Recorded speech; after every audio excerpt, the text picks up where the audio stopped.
আমি আর অর্জুন দুজনে মিলে চলে এসেছি রান্নার কাছে। আবার চিনি খায়। নমস্কার বন্ধুরা, পপি কিচেন উইথ ভিলেজ ফুডে আপনাদের সবাইকে স্বাগত জানিয়ে আজকে আমি রেসিপি শুরু করছি। আজকে আমি বানাবো রসমালাই, একদম দোকানের মতো নরম তুলতুলে রসমালাই। আমি যেভাবে বানাবো আপনারাও ঠিক একইভাবে বাড়িতে বানাবেন, দেখবেন একদম খেতে দোকানের মতোই হবে। আর আপনারা ভাবতেই পারবেন না যে বাড়িতে এত সহজেই রসমালাই হয়ে যায় দোকানের মতো। প্লিজ আপনারা পুরো ভিডিওটা দেখবেন। আর রসমালাই বানাতে কি কি নিয়েছি বলে দেব। এখানে নিয়েছি গরুর দুধ, কেশর, লেবু, এলাচ গুঁড়ো, গুঁড়ো দুধ আর নিয়েছি চিনি।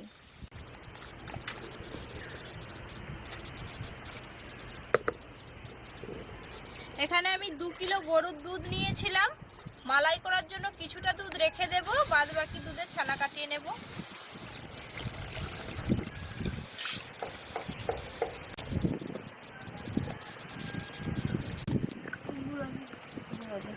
দেব দাঁড়া। এখানে আমি গরুর দুধ নিয়েছি, আর আপনারা গরুর দুধ না পেলে বাজারে যে প্যাকেট দুধ কিনতে পাওয়া যায়, ফুল ফ্যাট জাতীয় প্যাকেট দুধ কিনে নেবেন, তাহলেই হবে। দুধটা খুব ভালো করে ফুটে গেছে। দুধের মধ্যে দিয়ে দেব লেবু রস।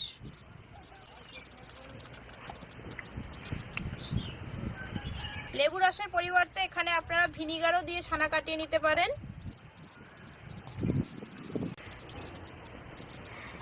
এই দেখুন ছানা কাটা শুরু হয়ে গেছে। ছানা খাবো, কি আনন্দ।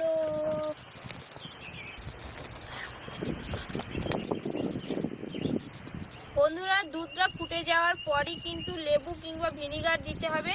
দুধ দিয়ে তারপরেই তার মধ্যে ভিনিগার কিংবা লেবু দিয়ে দিলে কিন্তু ছানাটা শক্ত হয়ে যাবে। তাই দুধটা প্রথমে একবার ফুটিয়ে নিতে হবে, তারপর সবার শেষে লেবু কিংবা ভিনিগার দিতে হবে, তাহলে ছানাটা নরম হবে। এখানে আমি একটা পরিষ্কার সুতির কাপড় নিয়েছি। ছানা কেটে যাওয়ার পর কিন্তু বেশিক্ষণ ফোটালে হবে না, নামিয়ে নিতে হবে, তা না হলে ছানাটা শক্ত হয়ে যাবে।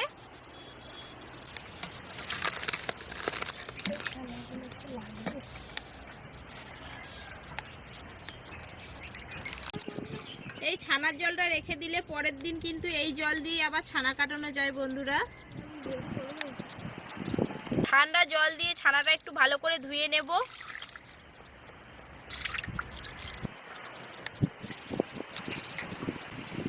এইভাবে চেপে চেপে ছানার জলটা আলাদা করে নেব।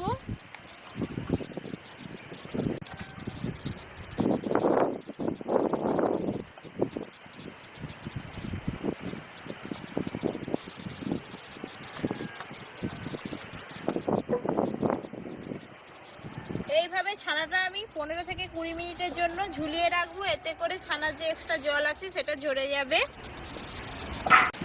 এই দেখুন টপ টপ করে ছানা থেকে জল পড়ছে। 15 মিনিট হয়ে গেছে, খুলে নেব।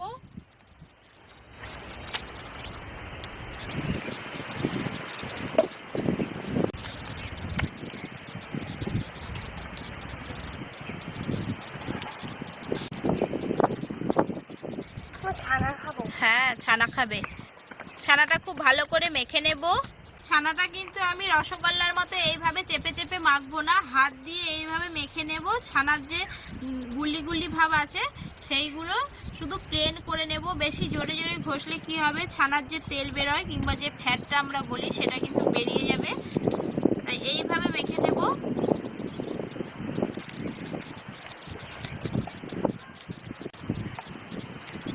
অর্জুন ছানা খাবে বলে হাত পেতে আছে, তাই ওকে একটু দিয়ে দিই। খাও। এতক্ষণ রাগ করছিল। চিনি, আবার চিনি চাই ছানার সঙ্গে।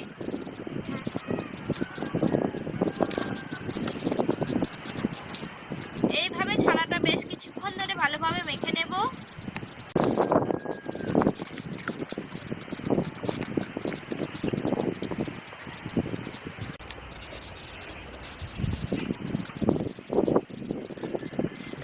দাঁড়া বাবা।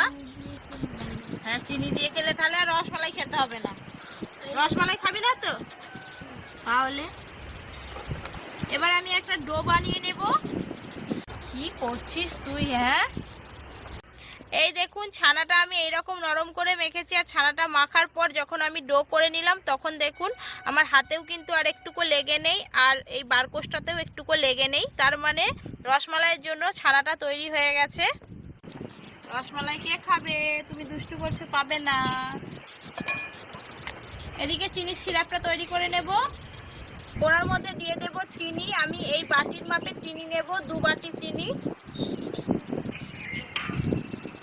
একই বাটির মাপে আমি 4 বাটি জল দেব।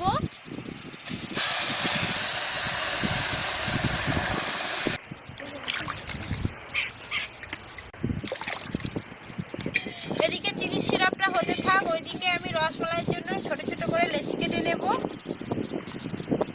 এখানে আমি ঘি নিয়েছি, হাতে একটু ঘি মেখে নেব।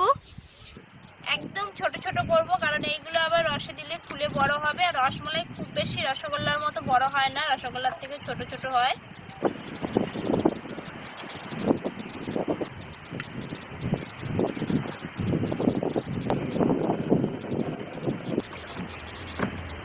এই দেখুন আমি এই রকম সাইজের করে নেব।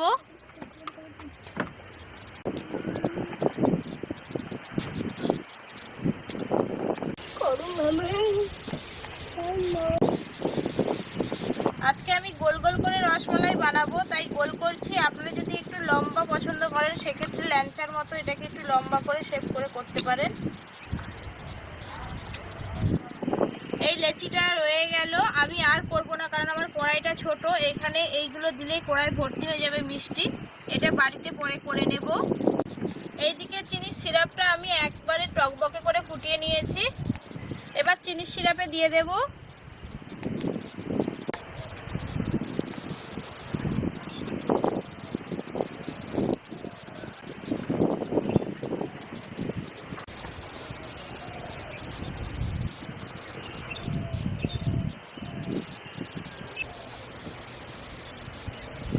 এই অবস্থায় জালটা কিন্তু কম রেখে চিনি সিরাপে দিয়ে ফুটালে হবে না, জালটা ঘন রাখতে হবে।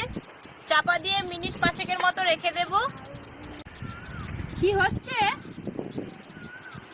আম নিয়ে কোথায়? গাছের গোড়া থেকে আম গুড়িয়ে নিলি নাকি? গেল। কথাটা কেন বললি বল? কি খেলা এটা বাবা? এটা কি খেলা? আম চামচ। হাই বন্ধুরা, দেখুন আমরা গুলি চামচ খেলেছি, এখনকার ছেলেরা আম চামচ খেলছে। 5 থেকে 7 মিনিট পর চাপা খুলে একবার দেখে নেব।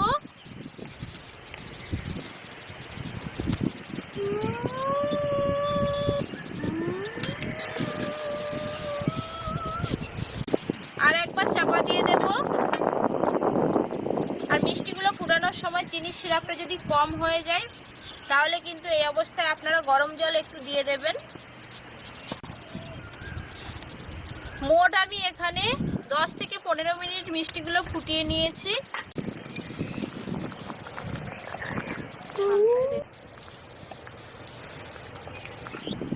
হয়ে গেছে, ঢেলে নেব।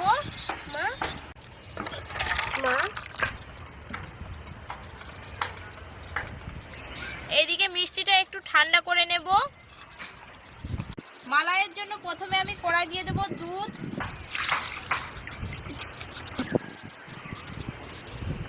দুধটা গরম হয়ে গেছে, ওই দুধের মধ্যে দিয়ে দেব গুঁড়ো দুধ।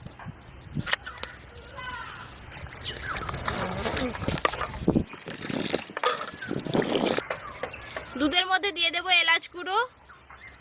এবার দেব চিনি। যে যেরকম মিষ্টি খেতে পছন্দ করে সেরকম চিনি দেবেন। আমি কিন্তু খুব বেশি মিষ্টি দিলাম না।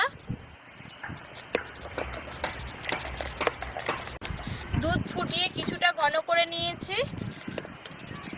দুধের মধ্যে দিয়ে দেব কেশর, আপনারা নাও দিতে পারেন।